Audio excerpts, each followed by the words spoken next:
Mappa may or may not have flagged my original intro as copyright, so enjoy this Google slideshow I put together in its place. Oh jeez, damn. Where the fuck are we? This hangover is crazy. I need some liquid IV immediately. Finally up. Wait, is that dude wearing a blindfold? Oh my god, maybe I really did drink too much last night. Wait, maybe I'm still drunk and I'm just imagining all this. This room is whack. You got pretty messed up last night. Alright, scratch that. Definitely not imagining this. So, who are you? Doesn't matter. You took something last night and I need it back. I didn't take anything, I swear. Wait. You're not talking about that glowing purple ball I found in the alley last night, are you? It can't possibly be that. Yep, that's it. Oh. I ate that thing. Well, I guess you're just gonna have to learn how to use domain expansions. So, we're just gonna have to throw you onto the battlefield. Good luck! Nah, I'd win. Alright, welcome back to another video that's definitely not based off of an anime. So apparently I have to learn how to use this thing called a domain expansion, so I guess let's try it out. And that went about as well as my freshman year calc class. Well, I guess we just have to level up our other abilities before we can get a handle on his domain expansion. So let's go over Iso's abilities. His main ability, Double Tap, will cause an orb to appear after you kill someone, and if you shoot it, you'll have a shield that blocks any bullet. His C is a moving wall that blocks vision and bullets in a straight line, and holy shit, I'm taking these enemies out faster than Gigi Akutami can kill off the main cast of Jujutsu Kaisen. Just remember that when you're playing ISO, the goal isn't to win, it's to make the game as unfun as humanly possible for both your teammates and the enemy by throwing out all of your util at once. The merit of having an ability that's passed down through patch notes is having a Valorant guide on how to use it. The downside is information about the technique is easily leaked. Combine the amplification of winning games with throwing a 1v1 against the bottom frag Reyna, and you get infinite mass. Limitless technique. Hollow Purple. This ability will cause double damage to either your teammates or the enemy team. This effectively turns his ability into an ICBM, and if you're not careful, you might accidentally blow up your entire team. Alright, so apparently I have to hit them with my domain expansion to actually pull them in. So we can push up towards site, we can try to use it one more time. So let's do this. One enemy remaining. Domain expansion. Run these ones. Since Valorant players don't read patch notes, and honestly probably can't read in general, people still don't know how this character works. So instead of reading patch notes, you instead decide to load into the game, install ISO, die in pistol without using any util, and when your team asks what you were doing, you respond with, I don't know what this character does. Yes, I'm talking to you. I know you scored a 400 on your SAT reading section because you decided to play Valorant instead of learning how to actually read. As your duelist, it's my job to it's my job to go in first and clear space to make sure that my team doesn't get 4K'd by someone hiding in a corner that I was supposed to clear. I think it's time we start really asking the real philosophical questions. Are you bad at the game because you lose 2v1s? Or do you lose 2v1s because you're bad at the game? This ISO thinks he can just use the technique I'm trying to learn and get away with it. I guess we gotta show this guy a lesson. As the king of frauds, Sage gets one tapped by the honored one. We open up our domain and Omen shrunk back in fear as ISO said, Stand proud, Omen. You are strong. As we throw our purple balls on this guy's face, the elimination becomes easy. And since we kill him, we get our double tap and we can tank one bullet, effectively making ourselves into the greatest creation to ever come out of the United States, the Ford F-150. I don't think you truly understand the strength of the Ford F-150. Many people haven't heard of the war between Canada and the United States in 1971. The US actually decided to replace all military personnel with Ford F-150s, and the war wound up only lasting for 5 hours.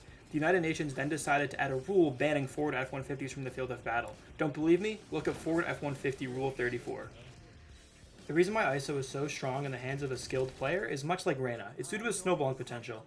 This is because of his double tap ability, which I explained earlier, that allows you to tank one bullet after you eliminate any enemy. And is this team the India standardized testing? Because I just got an ace. As I mentioned before, ISO has really good snowballing potential. This is due to his double tap. And it's even better when you pair it with enemies who have an IQ lower than the New York Giants' chances of winning the Super Bowl this year. Okay, I think we're almost ready to try our domain expansion once again. Let's just throw out purple balls in this guy's face. Now that my balls are up on his face, he stands absolutely zero chance. Once we get the overshield, we can push through mid and take on this Reyna in a 1v1 with little to no difficulty. Alright, let's do this one more time. Domain expansion. Run these ones. Shit! Fuck! God damn it! So unfortunately, domain expansion isn't looking too promising right now, but my Ford F-150 disguised as a Valorant agent continues to roll straight through the competition. As the first enemy dies to us, now with double tap active, they now have to watch as their team dies to me, as I've turned myself into a one-man firing squad with nothing in my way to stop me. Comboing Iso's abilities can be very effective against other players, especially your double tap and double damage. Pair those with iron enemies, and then it's a recipe for free kills. As we continue to just roll through enemy teams using our forward F-150 Valorant agent, the enemy actually manages to pull us into his domain this time. Let's hope we can finally take him out. He pushes through and wow, we're actually able to take him out. Hopefully the enemy isn't just sitting there when we spawn out of his ult. I'm so good with the Sheriff that even Moist Critical, the proclaimed revolver god, fears me. I'm so accurate, I could shoot the copium out of every Dallas Cowboys fan during the playoffs.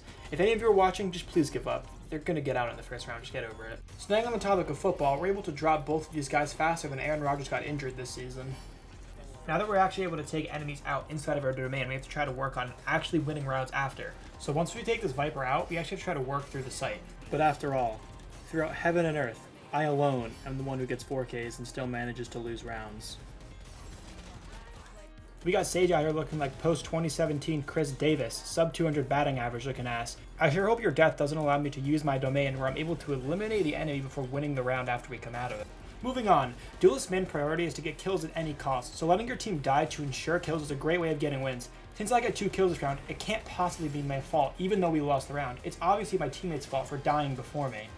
The best use for double tap is against ops. Since it gives you immunity against any bullet, even an op shot won't do any damage, you can literally just stand there and shoot them and there's nothing they can do about it. Run and gun is also super strong when paired with double tap. Since most players with a functioning brain will aim at head level, run and gun will get shut down with 1 headshot. But double tap eliminates this problem, meaning that after the enemy takes their first shot and hits my head, it doesn't matter since I'm already 3 continents away from where I was when they hit me, and now I have an easy kill. Combine it with my purple balls, and the time to kill is much shorter. Alright, I think it's time. Domain expansion. 1v1 me. So it's obvious that our technique is improving due to the fact that we're able to get kills inside of the domain, but can we get it outside? With a combination of aim and enemy stupidity, it seems as though we are very close to achieving the full range of our domain expansion, as we're able to actually clutch around in a 1v4 situation. Using your domain expansion at the beginning of rounds can gain your team a huge advantage. As long as you don't suck at this game and lose your 1v1s, your team should be set, putting you in a 5v4 situation as soon as the round starts. Even now, when the enemy pulls me into his domain, there's simply nothing they can do anymore now that my technique is at 99%.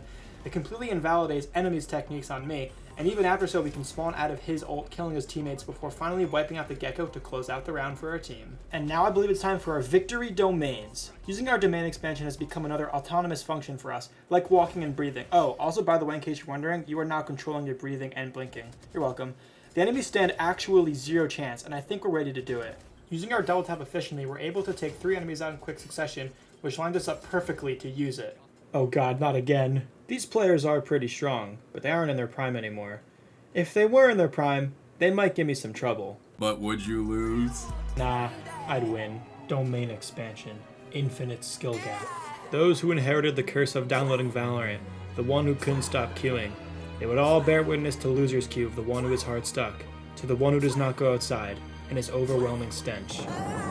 Oh shit, I won.